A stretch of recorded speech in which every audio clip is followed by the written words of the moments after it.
Hello friends, welcome to परीक्षा Unacademy. बात करते हैं लेखपाल भर्ती परीक्षा की। जी हाँ, लेखपाल भर्ती परीक्षा जिसकी तिथि 24 जुलाई 2022 को प्रस्तावित है। यह तिथि बहुत नज़दीक आ गई है, तो आखिरी समय में हमारी रणनीति यही होगी कि हम ज़्यादा से ज़्यादा क्वेश्चन सॉल्व कर लें और अपने आप को परख लें। तो यहाँ पे मैंने यूनिक पब्लिकेशन के क्वेश्चंस लिए हुए हैं। तो चलिए शुरुआत करते हैं हिंदी के क्वेश्चन से। पहला क्वेश्चन दिया है, घनाक्षरी छंद है, ए मात्रिक, बी वर्डिक, सी आक्षरिक या डी इनमें से कोई नहीं। तो इसका सही आंसर हो जाएगा बी वर्डिक। घनाक्षरिक एक वर्डिक छंद होता है। घनाक्षरिक में 31 वर्डों का एक चरण होता है और 16-15 वर्डों पर प्रधान यति होती है। अब बात कर लेते हैं दूसरे क्वेश्चन की। दूसरा क्वेश्चन दिया है, निम्नलिखित में से शुद्ध वर्तनी वाला शब्द कौन सा है। निम्नलिखित में से शुद्ध वर्तनी वाला शब्द कौन सा है। ऑप्शन ए है अंताक्षरी, बी अंत्याक्षरी, सी अंताक्षरी या डी अंताक्षरी। तो शुद्ध वर्तनी वाला शब्द होता है बी अंत्याक्षरी। ध्यान से देख लीजिए, अंत्याक्षरी ऐसे लिखी जाती है। अब बात करते हैं क्वेश्चन नंबर 3 की। क्रिया का आधार सूचित करने वाला कारक है, ए अपादान कारक, बी संबंध कारक, सी अधिकरण कारक या डी संप्रदान कारक। तो यहाँ क्रिया का आधार सूचित करने वाला कारक पूछ रहा है। तो क्रिया का आधार सूचित करने वाला कारक होता है अधिकरण कारक। तो यहाँ आंसर हो जाएगा सी अधिकरण कारक। और अधिकरण कारक की जो विभक्ति होती है वो होती है पर और में। इसकी विभक्ति पूछा जाता है, इसकी क्या विभक्ति है, तो पर और में इसकी विभक्ति होती है। अब बात कर लेते हैं नेक्स्ट क्वेश्चन की।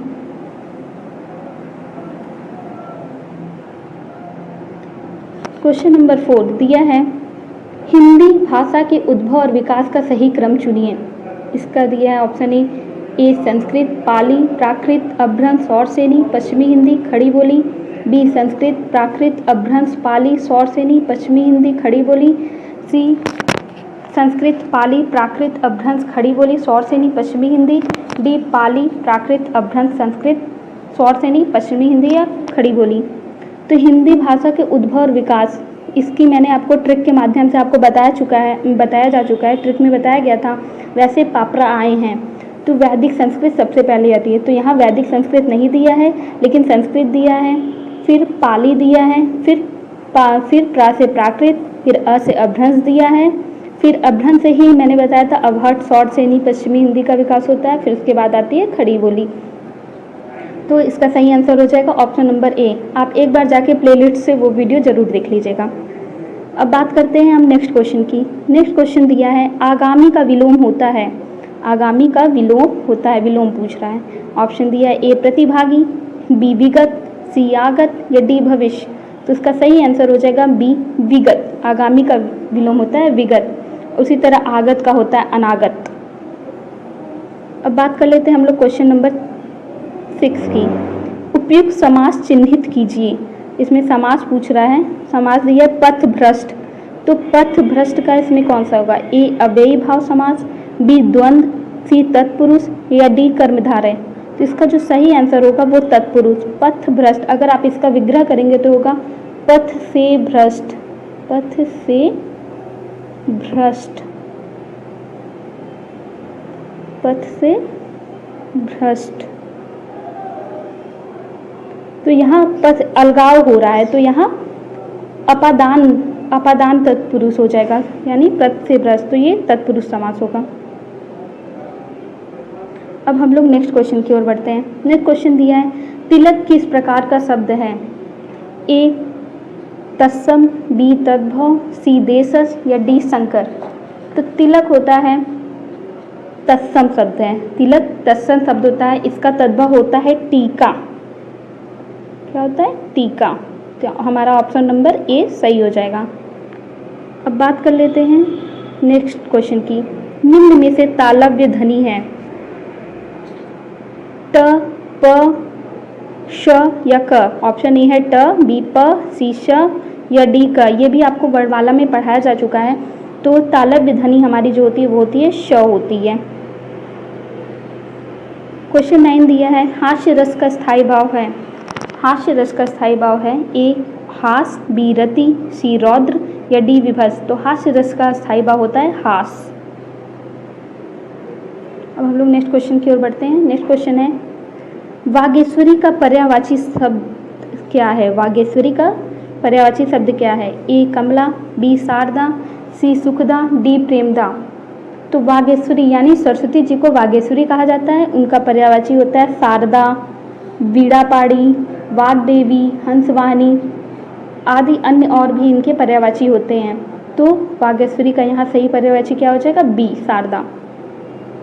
अब बात करते हैं नेक्स्ट क्वेश्चन की। नेक्स्ट क्वेश्चन है संज्ञा के जिस रूप से स्त्रीत्व का बोध होता है उसमें कौन सा लिंग होता है?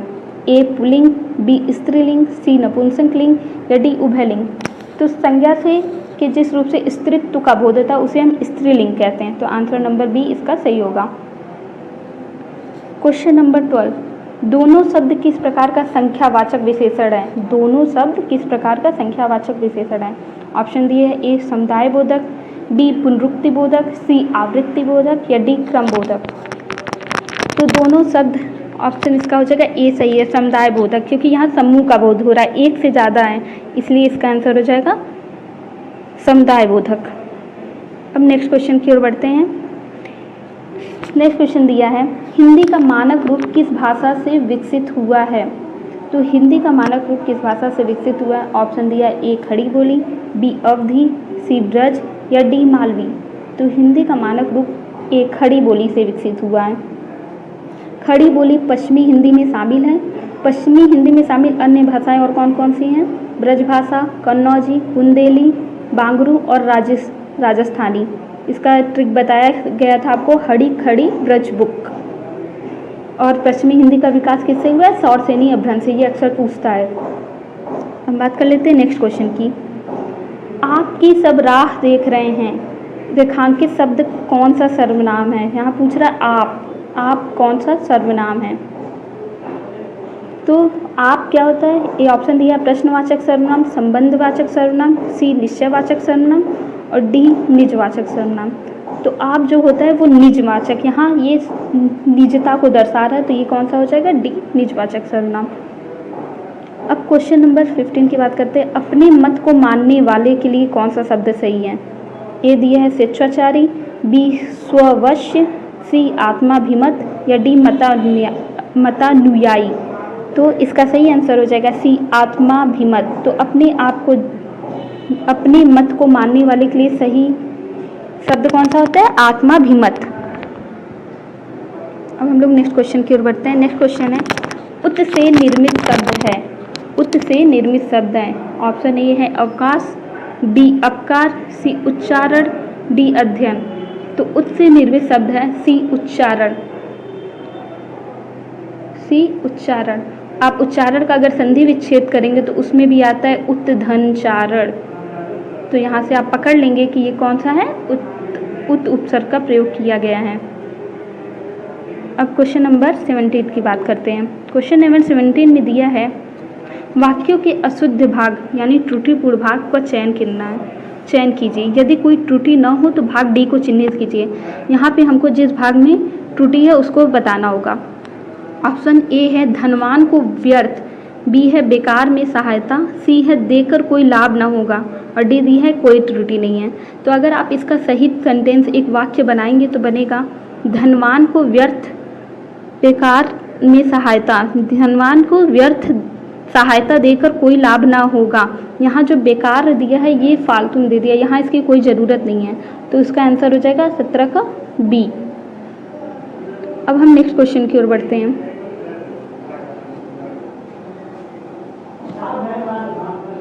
नेक्स्ट क्वेश्चन है द्वार द्वार भटकना में प्रयुक्त द्विरुक्ति द्वार द्वार है। तो द्वार द्वार संज्ञा में कौन सा ये द्विरुक्ति पूछ रहा है? द्वार द्वार क्या है? ऑप्शन ए दिया है पारस्परिक संबंध बताने के अर्थ में, बी अतिशयता प्रकट करने के अर्थ में, सी भेद बताने के अर्थ में या डी समग्रता प्रकट करने के अर्थ में। तो इसका आंसर जो हो जाएगा डी समग्रता प्रकट करने के अर्थ में। द्वार द्वार संज्ञा शब्द की द्विरुक्ति है। द्विरुक्ति का अर्थ क्या होता है? दोहराना, एक उक्ति को दो बार उच्चारित करना। इसकी रचना सार्थक शब्दों की आवृत्ति से होती है और प्रस्तुत वाक्य में द्वार द्वार द्विरुक्ति का प्रयोग समग्रता प्रकट करने के अर्थ में हुआ है।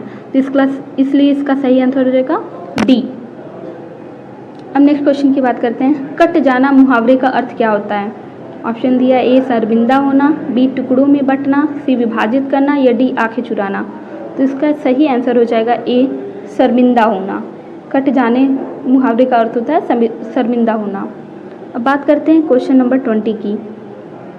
कल तापमान अधिक होगा, इस वाक्य का काल पहचानिए। इसमें कौन सा काल होगा ये पूछ रहा है। तो वैसे दिख रहा है यहाँ बोल रहा है होगा, यानी भविष्य की बात कर रहा है। तो ऑप्शन दिया है ए वर्तमान काल, बी भूतकाल, सी भविष्यत काल या डी पूर्ण भूतकाल। तो इसका सही आंसर हो जाएगा सी भविष्यत काल, क्योंकि यहाँ भविष्य की बात कर रहा है। अब हम लोग नेक्स्ट क्वेश्चन की ओर बढ़ते हैं।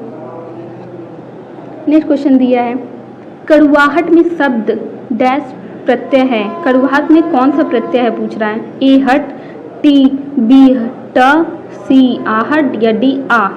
तो हट कोई प्रत्यय नहीं होता, ट नहीं होता, आ भी नहीं होता कोई प्रत्यय, सिर्फ आहट प्रत्यय होता है। और इसमें दिख रहा है कड़ुआहट बना है आहट प्रत्यय से, तो इसका आंसर हो जाएगा सी। अब बात करते हैं नेक्स्ट क्वेश्चन की। नेक्स्ट क्वेश्चन दिया है निश्चल का सही संधि विच्छेद है। ए निधनचल, बी निषधनचल, सी निषधनचल और डी निधन अचल। विसर्ग संधि में आपको पढ़ाया जा चुका है। निश्चल का सही संधि विच्छेद होता है निधन चल। यह विसर्ग संधि का उदाहरण है। अब हम बढ़ते हैं नेक्स्ट क्वेश्चन की ओर। नेक्स्ट क्वेश्चन दिया है चंद्रकांता के उपन्यासकार बताइए। चंद्रकांता के उपन्यासकार कौन हैं। ए धनवीर भारती, बी भगवती चरण वर्मा, सी हजारी प्रसाद द्विवेदी या डी देवकी नंदन खत्री। तो इसके जो उपन्यासकार हैं, चंद्रकांता के उपन्यासकार देवकी नंदन खत्री हैं। इन्होंने चंद्रकांता संतति की रचना 6 खंड एवं 24 भाग में की है। 6 खंड और 24 भाग में की है। अब हम लोग बढ़ते हैं नेक्स्ट क्वेश्चन की ओर। नेक्स्ट क्वेश्चन दिया है चूड़ी अच्छी थी में थी कौन सी क्रिया है। तो थी जो है ऑप्शन नंबर ए दिया है योजक क्रिया, बी अधिकार द्योतक क्रिया, सी औचित्य बोधक क्रिया या डी अप्रत्यक्ष क्रिया। तो इसका सही आंसर हो जाएगा ऑप्शन नंबर ए योजक क्रिया। चूड़ी अच्छी थी में थी योजक क्रिया के रूप में प्रयोग किया गया है। तो इसका ऑप्शन नंबर ए सही हो जाएगा। फिर नेक्स्ट क्वेश्चन है सो सुख सुजस सुलभ मोहि स्वामी में कौन सा अलंकार है। सो सुख सुजस सुलभ मोहि स्वामी। ऑप्शन दिया है ए उत्प्रेक्षा, बी रूपक, सी अनुप्रास या डी व्यतिरेक। तो इसका आंसर हो जाएगा सी अनुप्रास। अनुप्रास अलंकार की पहचान ही होती है जहाँ पे एक ही वर्ड की आवृत्ति कई बार हो। तो यहाँ आप देखेंगे स और म की आवृत्ति कई बार हो रही है, इसलिए यहाँ अनुप्रास अलंकार होगा। तो यहाँ से हमारी हिंदी के क्वेश्चन समाप्त होते हैं। अब बढ़ते हैं नेक्स्ट क्वेश्चन की ओर, सामान्य जानकारी की ओर। तो पहला क्वेश्चन दिया है निम्नलिखित में से कौन सा क्षेत्र भारत के सकल घरेलू उत्पाद यानी GDP ग्रॉस डोमेस्टिक प्रोडक्ट को सर्वाधिक योगदान देता है। ए प्राथमिक क्षेत्र, बी द्वितीयक क्षेत्र, सी तृतीयक क्षेत्र या डी सभी तीनों बराबर योगदान देते हैं। तो इसका आंसर हो जाएगा सी तृतीयक क्षेत्र, क्योंकि सबसे ज़्यादा तृतीयक क्षेत्र GDP में योगदान देता है। और तृतीयक क्षेत्र में व्यापार, होटल, रेस्टोरेंट, बैंकिंग तथा बीमा, वास्तविक संपदा ये सब चीज़ें आती हैं। अब बढ़ते हैं नेक्स्ट क्वेश्चन की ओर। नेक्स्ट क्वेश्चन दिया है सार्वजनिक वितरण प्रणाली का लक्ष्य है। ऑप्शन दिया है ए गरीबों को खाद्य सुरक्षा उपलब्ध कराना, बी जमाखोरी एवं काला बाजारी रोकना, सी व्यापारी द्वारा अधिक मूल्य लिए जाने से रोकना या डी उपयुक्त सभी। तो सार्वजनिक वितरण प्रणाली का मुख्य लक्ष्य है गरीबों को खाद्य सुरक्षा उपलब्ध कराना। तो इसका आंसर हो जाएगा ए। अब हम लोग बढ़ते हैं नेक्स्ट क्वेश्चन की ओर। नेक्स्ट क्वेश्चन दिया है स्टील मुख्यतः एक मिश्रण है लोहा एवं, अब लोहा के साथ और किसका पूछ रहा है, ए क्रोमियम का, बी निकल का या सी मैग्नीज का या डी कार्बन का। तो स्टील मुख्यतः कार्बन का होता है, लोहा एवं कार्बन का मिश्रण होता है। लेकिन अगर आपसे स्टेनलेस स्टील पूछे तब उसमें क्रोमियम भी बढ़ जाएगा। अब हम लोग बात करते हैं क्वेश्चन नंबर 14 की। आर्यभट्ट का प्रक्षेपण किया गया था। ऑप्शन ए है 19 अप्रैल 1975, बी 6 दिसंबर 1957 को, सी 31 जनवरी 1958 को, या डी 2 अक्टूबर 1980 को। तो आर्यभट्ट एक स्वदेशी तकनीक से निर्मित प्रथम भारतीय उपग्रह है। इसका प्रक्षेपण 19 अप्रैल 1975 को किया गया था, यानी इसका सही आंसर हो जाएगा 19 अप्रैल 1975। अब बात कर लेते हैं नेक्स्ट क्वेश्चन की। नेक्स्ट क्वेश्चन दिया है पंचवर्षीय योजनाएं अनुमोदित करने हेतु भारत में अंतिम प्राधिकारी कौन था।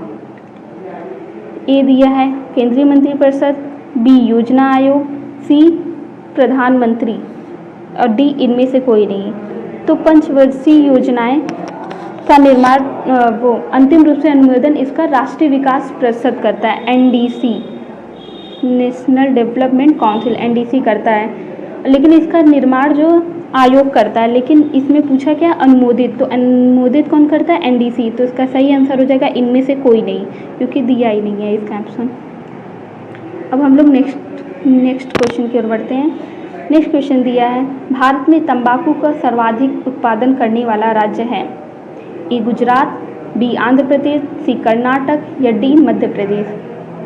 तो तंबाकू का सर्वाधिक उत्पादन आंध्र प्रदेश में किया जाता है और द्वितीय स्थान पर गुजरात राज्य में तंबाकू का सर्वाधिक उत्पादन किया जाता है। अब बढ़ते हैं हम लोग नेक्स्ट क्वेश्चन की ओर। भारत में गेहूं का सर्वाधिक उत्पादन करने वाला राज्य है। ए पंजाब, बी हरियाणा, सी उत्तर प्रदेश, या डी मध्य प्रदेश। तो भारत में गेहूं का उत्पादन करने वाला राज्य है उत्तर प्रदेश। तो इसका सही आंसर हो जाएगा उत्तर प्रदेश। द्वितीय स्थान पर पंजाब है और तृतीय स्थान पर हरियाणा राज्य है। तो लेकिन सर्वाधिक उत्पादन कहाँ होता है, हमारे उत्तर प्रदेश में। अब बढ़ते हैं हम लोग नेक्स्ट क्वेश्चन की ओर। नेक्स्ट क्वेश्चन दिया है ओजोन छिद्र का निर्माण सर्वाधिक है। ओजोन छिद्र का निर्माण कहाँ पे सर्वाधिक है। ए भारत के ऊपर, बी अफ्रीका के ऊपर, सी अंटार्कटिका के ऊपर, या डी यूरोप के ऊपर। तो ओजोन छिद्र का निर्माण सर्वाधिक अंटार्कटिका के ऊपर है। तो इसका सही आंसर हो जाएगा सी अंटार्कटिका के ऊपर। ओजोन आपको पता ही है, ओजोन O3 के ऑक्सीजन O3 जिसका होता है सूत्र। नेक्स्ट क्वेश्चन दिया है भारत की 11वीं पंचवर्षीय योजना का आकार क्या है। ए 3,64,471 करोड़, बी 36,447 करोड़, सी 36,44,718 करोड़, या डी 3,64,47,185 करोड़। तो इसका सही आंसर हो जाएगा सी 36,44,718 करोड़। अब बढ़ते हैं नेक्स्ट क्वेश्चन की ओर। भोपाल गैस त्रासदी के दौरान जो गैस निकली थी वह थी। भोपाल गैस त्रासदी के दौरान जो गैस निकली थी वह कौन सी पूछ रहा है। ए है methyl isothiocyanate, B ethyl isothiocyanate, C methyl isocyanate, या डी इथाइल आइसोसाइनेट। तो भोपाल गैस त्रासदी के दौरान जो गैस निकली थी वह थी मिथाइल आइसोसाइनेट। तो इसका सही आंसर हो जाएगा ऑप्शन नंबर सी। ये मध्य प्रदेश की राजधानी भोपाल में मिथाइल आइसोसाइनेट से स्राव हुआ था, जिसमें लाखों लोग प्रभावित हुए थे। इसे भोपाल गैस त्रासदी भी कहा जाता है और यह जो थी यूएसए की एक कंपनी थी। अब हम लोग बात करते हैं नेक्स्ट क्वेश्चन की। भारत में प्रोजेक्ट टाइगर प्रारंभ किया गया था। ए 1970 में, बी 1973 में, सी 1981 में, या डी 1984 में। तो भारत में प्रोजेक्ट टाइगर सन 1973 ईस्वी में शुरू किया गया था। तो इसका आंसर हो जाएगा बी। बाघों को संरक्षण देने के लिए यह प्रोजेक्ट शुरू किया गया था। अब बात करते हैं नेक्स्ट क्वेश्चन की। नेक्स्ट क्वेश्चन दिया है निम्न कथनों पर विचार कीजिए तथा नीचे दिए गए कूट से सही उत्तर चुनिए। पहला कथन दिया है सुभाष चंद्र बोस ने फॉरवर्ड ब्लॉक का गठन किया। दूसरा दिया Bhagat Singh Hindustan Republic Socialist Association के संस्थापकों में से एक थे। तो दिया है ऑप्शन ए केवल एक सही है, दूसरा दिया है बी केवल 2 सही है, सी दिया है केवल एक एवं 2 दोनों सही हैं, या डी उपयुक्त में से कोई भी नहीं सही है। तो सुभाष चंद्र बोस ने फॉरवर्ड ब्लॉक की स्थापना की थी। हाँ, ये बात सही है। 3 मई 3 मई 1939 को सुभाष चंद्र बोस ने फॉरवर्ड ब्लॉक की स्थापना की थी, तो ये कथन सही है। और भगत सिंह हिंदुस्तान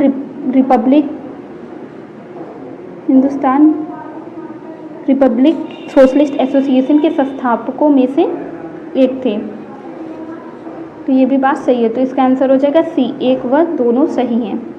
अब बढ़ते हैं हम लोग नेक्स्ट क्वेश्चन की ओर। नेक्स्ट क्वेश्चन दिया है, जम्मू एवं कश्मीर का अभिन्न अंग बना। जम्मू एवं कश्मीर भारत का अभिन्न अंग बना।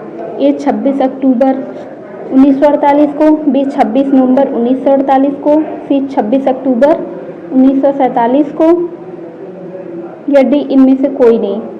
तो इसका जो ऑप्शन सही हो जाएगा ऑप्शन नंबर सी होगा। जम्मू कश्मीर भारत का अभिन्न अंग 26 अक्टूबर 1947 को बना। अब बात करते हैं नेक्स्ट क्वेश्चन की।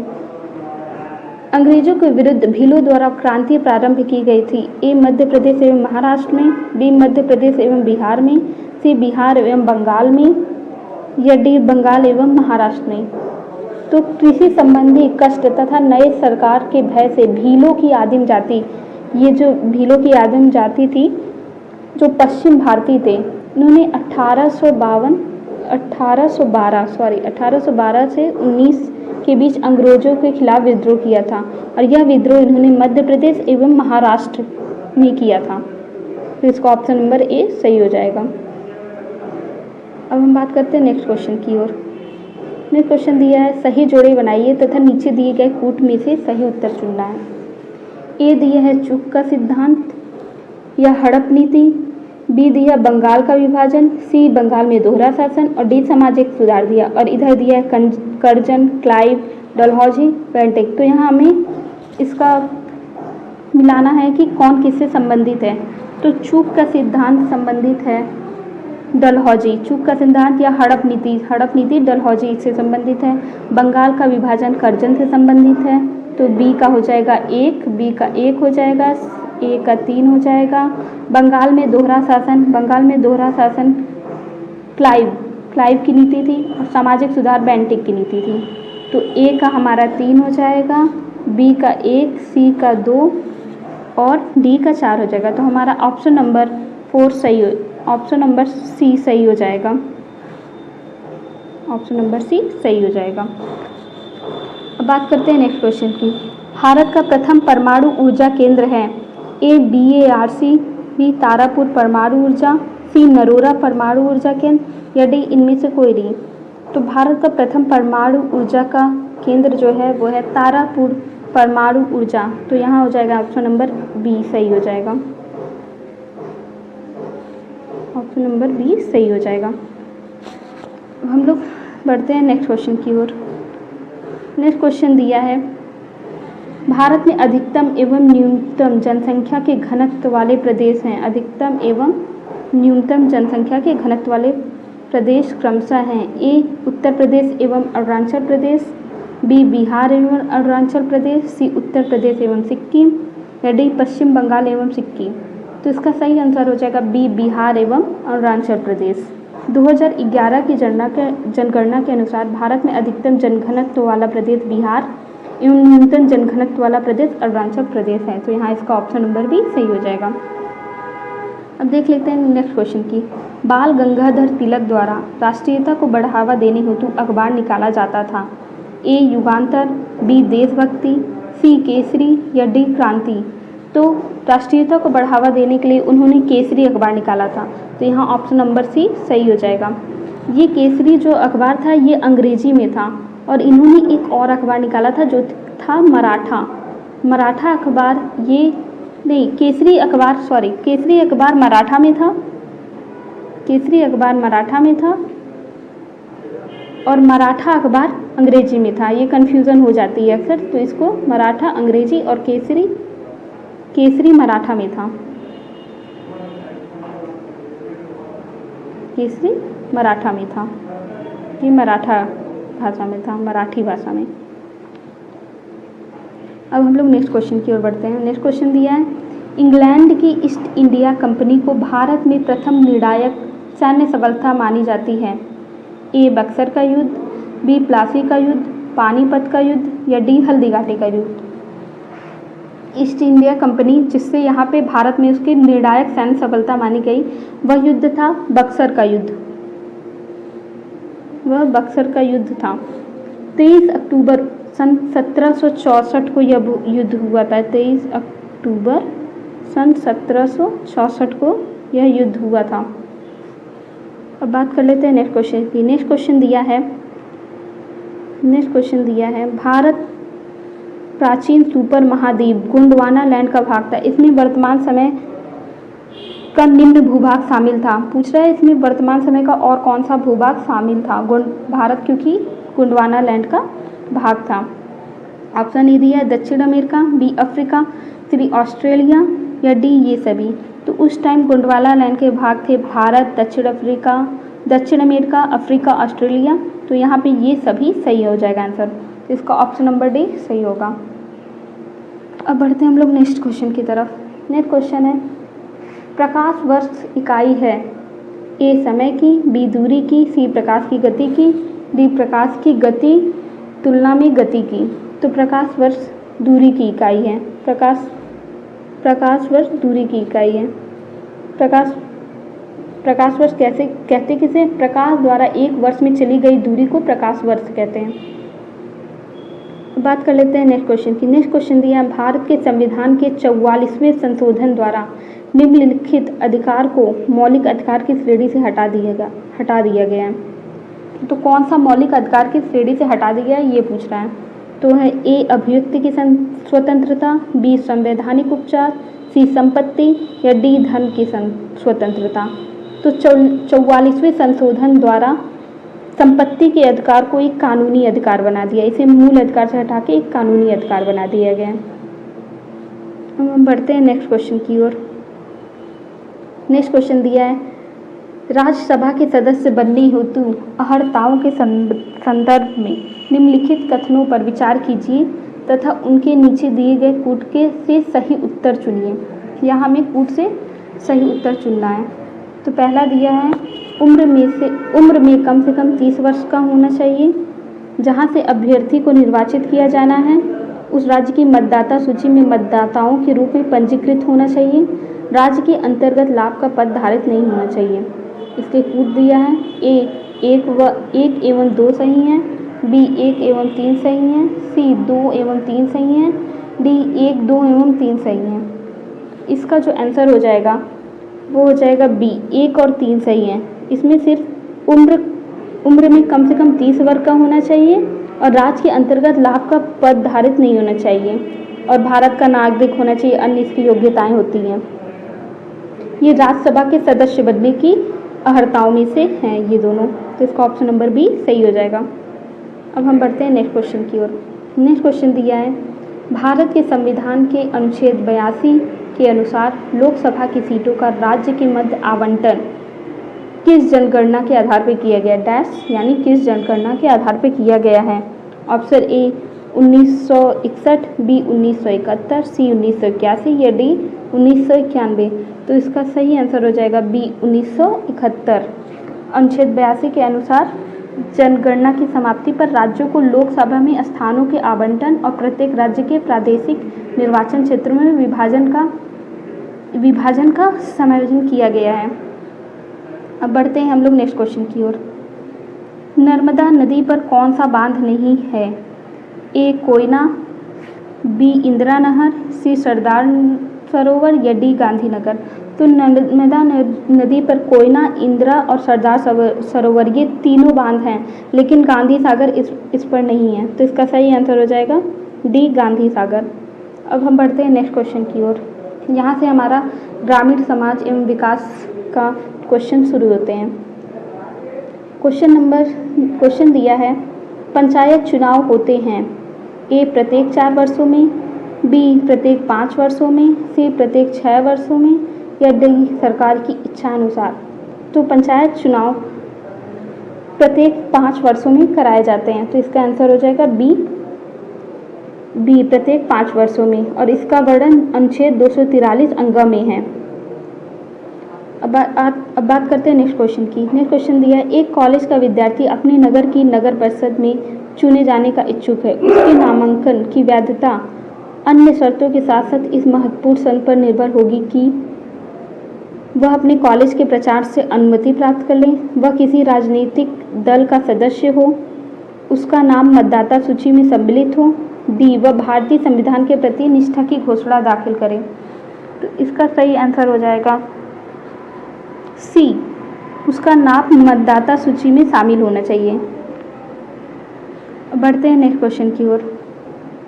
नेक्स्ट क्वेश्चन दिया है, निम्नलिखित क्षेत्रों में से किस एक राज्य सरकार का स्थानीय इकाइयों पर नियंत्रण नहीं होता? मतलब किस पे स्थानीय इकाइयों का नियंत्रण नहीं होता? ऑप्शन दिया है, ए नागरिकों की शिकायतें, बी आर्थिक मामले, सी विधि निर्माण या डी कार्मिकों के मामले। तो इसका आंसर हो जाएगा सी विधि निर्माण। नेक्स्ट क्वेश्चन है, पंचायती राज्य की त्रिस्तरीय प्रणाली में आते हैं। ऑप्शन ए दिया है ग्राम पंचायत समिति, ब्लॉक समिति, ग्राम पंचायत, ब्लॉक समिति, जिला परिषद, सी दिया है ब्लॉक समिति, जिला परिषद, पंचायत समिति और डी दिया है ग्राम पंचायत, क्षेत्र पंचायत समिति, जिला परिषद। हमारा क्वेश्चन क्या दिया है? ग्राम पंचायत राज्य की त्रिस्तरीय प्रणाली में आते हैं। तो ग्राम पंचायत राज्य की त्रिस्तरीय प्रणाली में आते हैं ग्राम पंचायत, क्षेत्र पंचायत तथा जिला परिषद। इसका सही ऑप्शन हो जाएगा ऑप्शन नंबर डी। अब बढ़ते हैं नेक्स्ट क्वेश्चन की ओर। नेक्स्ट क्वेश्चन दिया है, निम्नलिखित में से कौन राज्य सरकार तथा स्थानीय शासन के बीच राजस्व बंटवारे के लिए उत्तरदायी है? निम्नलिखित में से कौन राज्य सरकार तथा स्थानीय शासन के बीच राजस्व बंटवारे के लिए उत्तरदायी है? ऑप्शन ए दिया मुख्यमंत्री, बी दिया राज्यपाल, सी दिया राज्य वित्त आयोग या डी दिया उपयुक्त में से कोई नहीं। तो संविधान के अनुच्छेद 263 झ आई के तहत राज्यपाल द्वारा गठित राज्य वित्त आयोग, कौन? राज्य वित्त आयोग राज्य सरकार तथा स्थानीय शासन के मध्य राजस्व बंटवारे हेतु उत्तरदायी होता है। तो इसका ऑप्शन नंबर सी सही हो जाएगा। अब हम लोग बढ़ते हैं नेक्स्ट क्वेश्चन की ओर।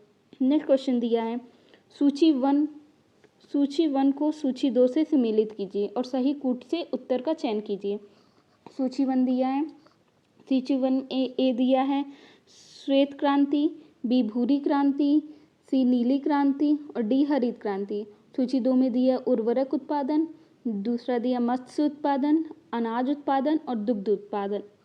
तो जैसा कि श्वेत क्रांति दुग्ध उत्पादन से संबंधित हुई तो ये हो जाएगा 4 में जाएगा। और इसके जो खोजकर्ता थे वो थे वर्गीज कुरियन, डॉक्टर वर्गीज कुरियन। और बी भूरी क्रांति हो जाएगा उर्वरक उत्पादन से, नीली क्रांति मत्स्य उत्पादन यानी मछली उत्पादन से, हरित क्रांति हो जाएगा अनाज या खाद्यान्न उत्पादन से। तो हम देख रहे हैं कि ए का चौथा आ रहा है और सिर्फ ऑप्शन नंबर ए में 4 मिल रहा है। तो इसका सही आंसर हो जाएगा 4 1 2 3, 4 1 2 3। अब हम लोग बढ़ते हैं नेक्स्ट क्वेश्चन की ओर। नेक्स्ट क्वेश्चन दिया है, भारत में को कितने कृषि शस्य पारिस्थितिकी क्षेत्रों में विभाजित किया है? ए दिया है 15, बी दिया है 8, सी दिया है 20 और डी दिया है 25। तो भारत को 20 कृषि पारिस्थितिकी क्षेत्रों में विभाजित किया गया। तो इसका ऑप्शन नंबर सी सही हो जाएगा। लेकिन अगर आपसे पूछे कि भारत को कितनी कृषि जलवायु क्षेत्रों में विभाजित किया गया है, तो उसका आंसर हो जाएगा 15। जब आपसे कृषि जलवायु क्षेत्र पूछे तो वो हो जाएगा 15। और नेक्स्ट क्वेश्चन दिया है, भूमि प्रबंध प्रणाली जिसमें कृषि एवं वन्य फसलें संयुक्त रूप में एक ही भूभाग पर उगाई जाती हैं कहलाती हैं। ऑप्शन दिया है संरक्षित खेती, बी दिया है ले फार्मिंग पद्धति, सी दिया है एले क्रॉपिंग पद्धति और डी दिया है एग्रो फॉरेस्ट्री पद्धति। तो इसका सही आंसर हो जाएगा एग्रो फॉरेस्ट्री पद्धति। एग्रो फॉरेस्ट्री पद्धति में वृक्ष उगाना, शस्य उत्पादन, पशुपालन सब साथ साथ होते हैं यानी सहजीवन होते हैं। तो इसका सही आंसर हो जाएगा ऑप्शन नंबर डी। अब हम बढ़ते हैं नेक्स्ट क्वेश्चन की ओर। नेक्स्ट क्वेश्चन दिया है, विभेदीकृत ब्याज योजना का उद्देश्य रियायती ऋण प्रदान करना था।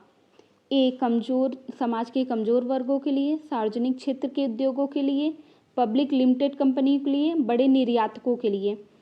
तो इसका सही आंसर हो जाएगा ए, समाज के कमज़ोर वर्गों के लिए। इसका उद्देश्य समाज के कमज़ोर वर्गों के लिए था। नेक्स्ट क्वेश्चन दिया है, संस्थान ग्राम संपर्क परियोजना IVLP देश में कब शुरू हुई? तो संस्थान ग्राम संपर्क योजना IVLP की शुरुआत 1995 में की गई। तो इसका सही आंसर हो जाएगा ए, 1995। अब हम लोग बढ़ते हैं नेक्स्ट क्वेश्चन की ओर। नेक्स्ट क्वेश्चन दिया है, स्वर्ण जयंती ग्राम स्वराज योजना का आरंभ हुआ, यानी आरंभ कब हुआ? आपका ऑप्शन दिया है ए, अप्रैल 1995 में, बी, अप्रैल 1997 में, सी, अप्रैल 1999 में, या डी, जुलाई 2001 में। तो स्वर्ण जयंती ग्राम स्वरोजगार योजना का प्रारंभ हुआ था 1 अप्रैल 1999 में। तो इसका ऑप्शन नंबर सी सही हो जाएगा। ये गरीबों के स्वरोजगार के लिए एक अकेली योजना चलाई जा रही है। तो इसका ऑप्शन नंबर सी सही हो जाएगा। अब हम देखते हैं नेक्स्ट क्वेश्चन। नेक्स्ट क्वेश्चन क्या दिया है, निम्नलिखित घटनाओं पर ध्यान दें तथा इन्हें कालानुक्रम में व्यवस्थित करें। तो ऑप्शन ए दिया है गरीबी हटाओ, बी दिया है बैंकों का राष्ट्रीयकरण, और तीसरा दिया है हरित क्रांति का प्रारंभ। पहले हम जान लेते हैं कब कब क्या क्या हुआ था। गरीबी हटाओ हुआ था सन 1971 में, सन 1900। अब बैंकों का राष्ट्रीयकरण हुआ था 1969 में, और हरित क्रांति का प्रारंभ हुआ था 1966-67 में, 66-67 के दौर में हुआ था। तो हम यहाँ देख सकते हैं कि सबसे पहले आई थी हरित क्रांति, फिर हुआ था बैंकों का राष्ट्रीयकरण, फिर गरीबी हटाओ नारा दिया गया था। तो ये यहाँ पे सही ऑप्शन हो जाएगा ऑप्शन नंबर बी, 3, 2, 1। तो हमारा आंसर हो जाएगा ऑप्शन नंबर बी। अब हम बढ़ते हैं नेक्स्ट क्वेश्चन की ओर। नेक्स्ट क्वेश्चन दिया है, व्यापक फसल बीमा योजना के स्थान पर राष्ट्रीय कृषि बीमा योजना लागू की गई। व्यापक फसल बीमा योजना एक असफल बीमा योजना थी, जिसके स्थान पर राष्ट्रीय कृषि बीमा योजना लाई गई, और यह सन 2000 में लाई गई। तो इसका ऑप्शन हो जाएगा डी, सन 2000। अब हम बात करते हैं क्वेश्चन नंबर 89 की। क्वेश्चन नंबर 89 में दिया है, सूची 1 को सूची 2 से सुमेलित कीजिए। यहाँ पर भी हमें सुमेलित करना है। दिया है लकड़ी के खिलौने मेरठ, दिया है वाराणसी, मथुरा। तो चलिए हम लोग देख लेते हैं इसका सही ऑप्शन क्या होगा। तो लकड़ी के खिलौने बनते हैं वाराणसी में, और खेल का सामान बनता है मेरठ में। लकड़ी के खिलौने वाराणसी, खेल का सामान मेरठ में, पीतल की मूर्तियाँ मथुरा हो जाएगा, और दिया सलाई उद्योग बरेली में। तो इसका ऑप्शन नंबर डी सही हो जाएगा। अब हम बढ़ते हैं नेक्स्ट क्वेश्चन की ओर। नेक्स्ट क्वेश्चन दिया है, उत्तर प्रदेश में पंचायती राज संस्थाओं में महिलाओं के लिए आरक्षित स्थानों की संख्या कितनी है? आरक्षित स्थानों की संख्या कितनी है? ए, कुल स्थानों का 1/3, बी, महिलाओं की आबादी के अनुपात में कुल स्थानों का 1/4, या डी, परिस्थितियों की आवश्यकता अनुसार। तो इसमें कुल स्थानों का 1/3, महिलाओं के लिए आरक्षित स्थानों की संख्या कुल स्थानों का 1/3 है। तो इसका सही ऑप्शन हो जाएगा ऑप्शन नंबर ए। यह अनुच्छेद 243 घ के तहत इसका प्रावधान किया गया है, 243 घ के तहत। हम देख लेते हैं नेक्स्ट क्वेश्चन। नेक्स्ट क्वेश्चन दिया है, निम्नलिखित में से कौन उत्तर प्रदेश के सर्वाधिक फसल क्षेत्र के अंतर्गत सही सुमेलित नहीं है? ऑप्शन ए दिया है सरसों, जनपद दिया है उसका आगरा, बी, आलू दिया है जिसका जनपद दिया है फर्रुखाबाद, सी, मक्का दिया है जिसका जनपद वाराणसी दिया है, और डी, तिल दिया है जिसका जनपद हमीरपुर दिया है। तो इसमें ऑप्शन सी सही हो जाएगा, क्योंकि बाकी सब सही सुमेलित है, बस ऑप्शन सी मक्का वाराणसी से सुमेलित नहीं है, यहाँ नहीं पूछा था। अब हम बढ़ते हैं नेक्स्ट क्वेश्चन की ओर। नेक्स्ट क्वेश्चन पूछा है, भारतीय दलहन शोध संस्थान मोस्ट इम्पॉर्टेंट क्वेश्चन है, देख लीजिएगा। भारतीय दलहन शोध संस्थान कहाँ स्थित है, या वह जगह कहाँ है? तो भारतीय दलहन शोध संस्थान कानपुर में स्थित है। डायरेक्ट आंसर देखिए आप, कानपुर में स्थित है। नेक्स्ट क्वेश्चन दिया है उत्तर प्रदेश में उगाई गई निम्नलिखित फसलों में किसकी अवधि न्यूनतम है। ऑप्शन ए दिया है चना, बी दिया है मसूर, सी दिया है अरहर और डी दिया है मूंग। तो उत्तर प्रदेश में उगाई जाने वाली फसलों में सबसे कम अवधि होती है मूंग की, तो यहाँ आंसर सही हो जाएगा मूंग। मूंग मात्र 60 से 65 दिनों में तैयार हो जाता है। मूंग की फसल 60 से 65 दिन में तैयार हो जाती है। अब हम लोग नेक्स्ट क्वेश्चन बढ़ते हैं। नेक्स्ट क्वेश्चन दिया है वर्तमान में उत्तर प्रदेश में मंडलों और जनपदों की संख्या है। मंडलों और जनपदों की संख्या पूछ रहा है। तो ऑप्शन ए दिया 17:70, बी दिया 18:75, सी दिया 18:70 और डी दिया है 17:71। तो वर्तमान में उत्तर प्रदेश में कुल 18 मंडल तथा 75 जिले हैं। तो इसका सही अनुपात हो जाएगा 18:75। तो इसका सही आंसर होगा ऑप्शन नंबर बी। अब देखते हैं नेक्स्ट क्वेश्चन। नेक्स्ट क्वेश्चन दिया है निम्नलिखित में से कौन सा सही सुमेलित है। A Scooter India Limited Lucknow, Scooter India Limited Lucknow, B Modern Bakeries Kanpur, C cement कारखाना बरेली या डी उर्वरक कारखाना आंवला। यहाँ पे इस क्वेश्चन में इसको देना चाहिए था कौन सा सही सुमेलित नहीं है। कौन सा सही सुमेलित नहीं है, क्योंकि स्कूटर इंडिया लिमिटेड लखनऊ में स्थित है, मॉडर्न बेकरीज कानपुर में स्थित है, उर्वरक कारखाना आंवला में स्थित है, लेकिन सीमेंट कारखाना चुर्क एवं डल्ला में स्थित है। चुर्क एवं डल्ला में स्थित है। चलिए बढ़ते हैं नेक्स्ट क्वेश्चन की ओर। नेक्स्ट क्वेश्चन दिया है उत्तर प्रदेश में सिंगल विंडो क्लीयरेंस विभाग के निम्नलिखित उद्देश्यों पर विचार कीजिए और नीचे दिए गए कूट से सही उत्तर चुनिए। तो दिया है औद्योगिक अपशिष्ट प्रबंधन, दूसरा दिया है औद्योगिक अनुबंधन। कूट दिया है केवल एक सही है, बी केवल 2 सही है, सी 1 तथा 2 दोनों सही हैं, या डी न तो 1 और न ही 2 सही है। तो इसका आंसर हो जाएगा ऑप्शन नंबर बी, यहाँ केवल 2 सही है, औद्योगिक अनुमोदन। अब देखते हैं नेक्स्ट क्वेश्चन। नेक्स्ट क्वेश्चन दिया है ऐसे मार्ग के संबंध में सार्वजनिक मार्ग कैसे हो, सार्वजनिक सड़क पथ या सार्वजनिक भूमि से भिन्न हो, जिसमें कोई खातेदार या कृषि श्रमिक अपनी भूमि पर गांव की बंजर या चारागाह भूमि पर पहुंच सके, पर कोई विवाद होने पर, आगे क्वेश्चन है, मामले की जांच कौन करेगा और अवरोधों को हटाने के निर्देश कौन दे सकता है।